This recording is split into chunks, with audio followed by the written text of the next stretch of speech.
yéen a ay kilifaam. staff bi. waaw mais ci mbirum entraînement am na ñu koy saytu. man nag damay wax ak moom toujours léegi rek wax nañu ma moom téléphone avant may yéeg fi mbirum entraînement am na ñu ko yor ñooñu nag mën nañ ci prononcé wu mais man li may liggéey ak moom ak li may wax ak moom du ma ko wax fii. en tant que expert poids yooyu yow lan moo koy joxe. moom xam na. non yow lañ laaj ba xam. je vais pas rentrer dans les détails moom bul sonn sax. non du ma se rentre pas dans les détails mais borom bopp ku di xam na li may wax lu mu doon en fait tu vois je vais pas rentrer dans les détails. mais course tey xàmmeetu ma la de. non xàmmeetu ma la du wax xam nga Lamine il faut savoir que ni du lépp la ñuy wax ci mbedd. des fois li wolof di naan junj day na borom xel. père Pa la ngay jéem a jàppale. non jàppale bu père Pa la il est dans son rôle père Pa la tey yàlla def na moom ak Reug Reug du ñu réeroo ci dara. am na yoo xam te ni père Pa la novice la ci. te li mu wax loolu la war a mooy que ni tey Reug Reug c'est un compétiteur c'est vrai que c'est un compétiteur boo xamante ni tey il est tout le temps en action donc tey père Pa la luñ ko wax bu ko nee man poids bi mooy baax ci man nangam na père Pa la noonu la ko gisee parce que xame ci lu bëri c'est normal mais tey man ku mel ni man su ma gisee damay naan non lii c'est pas normal lii c'est pas bien pour lui du dëgg. parce que xam nañu ses capacités xam nañ li mu capable moom yàlla may na ko li mu mayel kenn doole Reug Reug dafa amee doole pure boo xamante ni tey jii làmb ji mën naa la ne bokk nañu ci ëpp doole li mu capable ñi ko capable bëriwul loolu c'est naturel chez lui ah Reug Reug il a été naturellement comme ça ba nga xamante ni ci lutte simple bi sax li tax mu yàgg fi di ràññee ñi nekkoon ci suuf nit ñëpp da leen ëpp doole. macha allah yàllaa ko defal loolu naturellement donc moom su liggéeyee correctement jarul que muy ngande di énorme de mais lu mu bëgg a def da koy def parce que c'est naturel en lui te nag dafay liggéey du bàyyi. foo ko fekk rek tout le temps mi ngi liggéey donc kooku warul dugg ci yenn détails yi wala yooyu quoi. je l'aime bien hein, et tey comme naa la nag il a changé de statut c'est un champion du monde. man mi nga xam ne tey damay fréquenter des champions. dans des clubs yoo xamante ni tey jii ñoom ñii dañuy def MMA ñii c'est des boxeurs mais pour te dire que nii tey dañuy supporter rek. Ali le Sénégalais nous on l'aime bien pourquoi parce que bu dul dara c'est un guerrier. tapetul nit la koo xam ne parce que li ñuy xaar ci un champion koo xam te ni da ngay rayante ba dee quoi. te tey li ko def champion si du dafa dem rayante ko ba nekk ko tout le monde sait que c'était un guerrier hors pair muy fierté Sénégalais yëpp nag boo waxee ñu ne la Sénégal yëpp ay guerrier lañu. pourquoi parce que il a été un bon ambassadeur dans ce domaine-là. donc adduna bi yëpp nag tey dañ koy seetaan di ko bàyyi xel. donc man comme j'ai dit connaissant Reug Reug il a pas encore dit son dernier mot ah. parce que am na yeneen combat yu ñëw parce que gars yi ngi koy bàyyi xel parce que tey ku wax léegi. un combat ceinture poids lourd dañ lay naan Reug Reug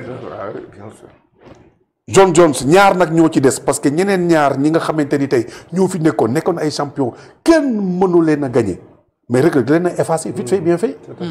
du dëgg tey mu des ñaar ci catégorie boobu. John Jones ak Ganu ñoom xam nañ baax que ni Reug Reug seen kaw la jëm. il est jeune. boo waxee ñu naan Reug Reug xam nañ bu baax que ni ñoom Reug Reug bu jàkkaarloo ak ñoom ils vont subir le même sort que les autres ils ont subi. donc kooku du ay caaxaan quoi. kooku du ay caaxaan quoi. kooku trésor la. c'est un trésor. c'est un combat quasi impossible. Reug Reug non pour yow c'est impossible. non pas pour man. waaw si pas pour man.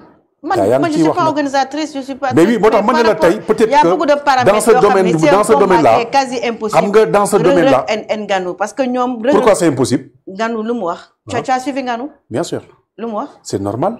qu'est-ce qu'il a dit comme quoi que ni tey jii Reug Reug c'est un grand champion mais c'est pas encore le moment. non il n'a pas dit ça nee na ñoom c'est deux champions qui représentent l'Afrique. waaw oui. ils représentent l'Afrique ñoom nañu combattre pour promouvoir MMA au niveau de l'Afrique. benn ñaar ñoom bokkuñu structure yu ñuy bëree. c'est normal. donc te Ganu instant bi il a d'autres moom instant bi il prépare. fin de carrière lay préparé xam nga pour il prépare sa fin de carrière Ganu lu ko defee. xam nga pour wax la pour dellu si ci li ngay wax loolu. mu jeex donc c'est moo tax ma ne c'est pas dit que c'est impossible mais quasi impossible. attends xam nga pour dellu si ci li ngay wax nii quasiment impossible. xam nga déjà entre combat bi nga xam ne ñu ngi koy wax boobu léegi John Jones ak Ganu xam nga ñoom ñaar bokkuñu fédération.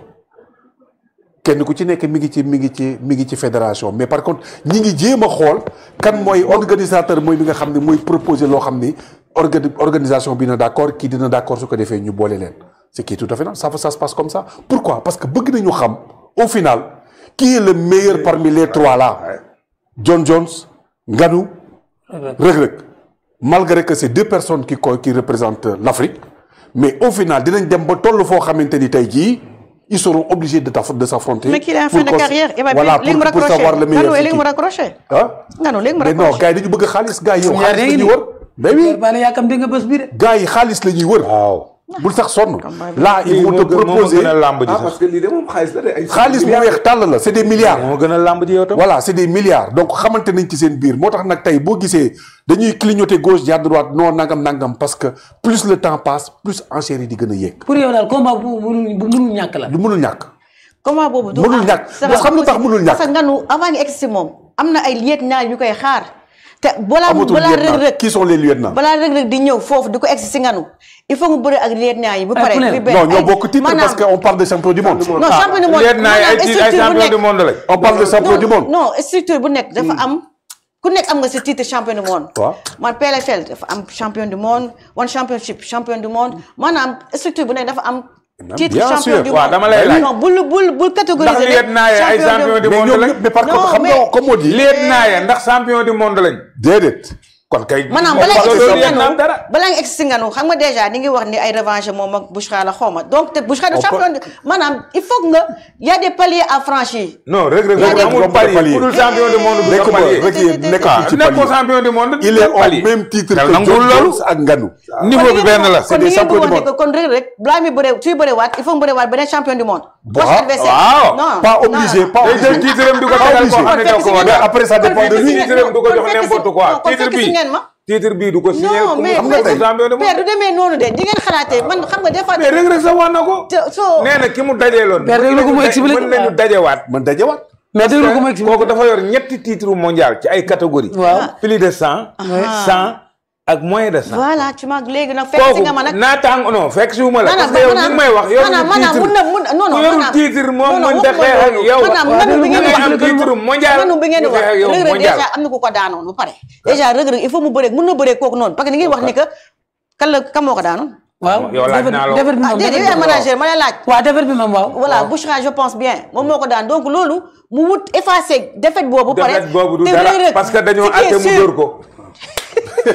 noonu la demee dañoo àtte mu dóor ko lan moo tax bàyyiwuñ leen ñoom ñaar ñu xeex ban si lamb ji continuer li ngay wax bàyyi wax seen bëre dóor bi rek continuer li ngay wax continuer li ngay wax tey ci buur yi la bokk yow ma nekk si buur yi de voilà mais ni ngeen bëggee jël ne Reug Reug dañ ko bëgg a jëlee coppet fii rek yóbbu ko si Ngannou koy ko jox déglu ma la wax yow mën ngaa def 9 victoires ci MMA ñu ne yow coppet du coppet de laa la wax xam nga Ngannou am nañu ko fi gagné bërki démb moo jaay xanaa xamoo dara ngoo dóor ba muy bëgg de xanaa xamoo ni ñi dajeek Reug Reug Allahu akbar Ngannou mosu leen yàgg bëgg jël est-ce que xam nga loolu ñemewu leen woon sax waaw pour te dire que ni nag Reug Reug amul lu muy xalaat amul lu muy nga ne champion rek ñu jox ko ce qui a fait de lui un champion ay ko mu xalaatam bien sûr na indi ay champion du monde mais du dem di indi ay palier ay ñoo xam ni nee nañ ay ñooy lieutenant yooyu te lieutenant bu amul titre mondial luñ lay doyee Reug Reug bu laa bi gis Ngannou de Ngannou dafa retraité kii mi ngi si porte de sortie bi bu retraité ñu jël lim fi bàyyi woon bu retraité dafa daw dem lan mooy dafa dem retraité ba xam bu ko il cherche de l'argent maanaam lu muy terminer carrière am lay jeexal combat yi xaalis bu dul jeex la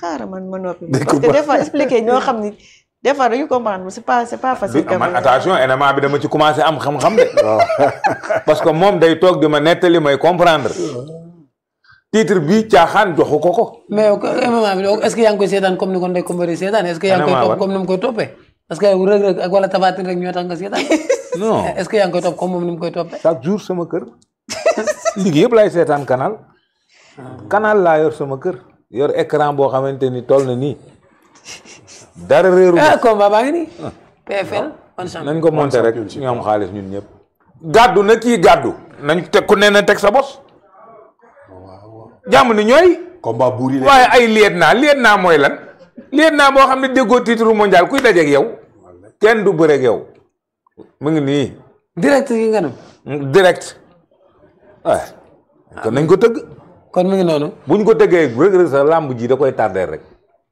na dem ci kii ah bien sûr di nga gis ay milliards dem di bëri ji ay. bu wax loolu nag oui tardé waay. non ma wax na ko sax nee na su amee nganu il va arrêter dafa nen li ay milliards moom bu ñu ko invité. milliards dafa yem ak ay 50 40 bu ñu ko invité fi Eric Favre loolu la wax mu ne tey su ko tëggee combat woo. di raccroché milliards dafa yéene léegi nag day wëlbati sax dara tubaay ma ne non non day bàyyi après wëlbati nekk promoteur di tëgg ay combat loolu la wax bu ñu ko fi invité fi Eric Favre TV loolu la fi expliqué mu ne su ñu ko tëggee combat moom ak Nganu c'est des milliards. boobu day arrêté carrément la Aziz Ndiaye bu ko fa nekk toll non non Aziz Ndiaye mënu ko fay loolu. waaye loolu Aziz Ndiaye mënu ko fay loolu. on parle de milliards ay milliards la ñu wax. ay milliards ay milliards ay milliards ay milliards mooy la. ay 3 milliards 4 milliards. ça c'est des coups de c'est à coup de montage financier non ba pare fan la koy tëgg foo koy tëgg loolu doo ko tëgg doo ko tëgg Afrique waxoon na bëgg na ko non waxoon na ko mais Reug Reug bu ñu ko si laajee dafa ne non c'est pas mënu ko tëgg loolu la wax Reug Reug bu ñu ko fi invité fii après titre championnat moo ñëw ne Eric Favre moom daal dafa ne moom il n'est pas trop intéressé par rapport ak proposition Aziz Nganu 7 milliards mujjee fayeeku 8 milliards je te parle moom ay 4 5 milliards la yaatal daal bu ñu amul 8 am 7 rek du ko mun tëgg Aziz mais yan sponsor moo ko si je pense que Aziz na jël ay 7 milliards ko def ay combat lamb sax laay baax ah bon Afrique fii aywa xam nga kon de non waxoon na ko mais waxul woon ay 4 5 milliards léegi nag Aziz 1 milliard 500 la non mais moo tax mu wax la mu loolu ngi nii 8 milliards 8 milliards non combat bi dafa war a taxaw nag ka moo koy tëgg vraiment 8 milliards yii yéene naa ko Reug Reug non su fekkee 8 milliards du 8 milliards yëpp de il faut que ça Reug Reug tey et du 8 milliards kese de su fekkee 8 milliards jàpp na su fekkee 8 milliards lañ ko fay lañ ko proposé fay ko xamal ni dina laal ay 4 ou 3 milliards du 8 milliards de y a beaucoup de yoo xam ne da nga ko war a fay di nga fay ay charges dëkk ba di nga fay li nga xam ni moom mooy 2 milliards 2 milliards du 2 milliards yi après 1 milliard lay empoché après 1 milliard lay empoché parce que dëkk ba day am ay taxes di nga fay yu bëri c'est beaucoup d'argent keroog man lu tax ma xam ko sax ñoom na toog di ko expliquer fii ak Eric Favre ñoo ko doon expliquer fii ak ñoom Buzz donc si nous proposer 2 milliards du 2 milliards yi nga jël yóbbu sa poche dem comme lamb ñu def noonu comme jour bu ñu jaaree non ça se passe pas comme ça xam nga tey Aziz Ndiaye bu ñëwee di proposer Nganu plus que ce qu'il donne à Reug Reug moom fu mu jàpp ci combat bi de consommer sénégalais la nga fay c'est un champion c'est malgré que c'est un ancien champion du monde Reug Reug c'est le plus jeune champion du monde donc il vaut aussi de la même chose que tey jii Nganu non c'est des champions du monde non mënul nekk yaa Nganu y a l'image de Nganu qui est là même bu koy ëppale même bu koy ëppale quand même même bu koy ëppale ci loolu luy bari mais y a l'image Nganu instant bi xam nga Nganu instant du muy bëree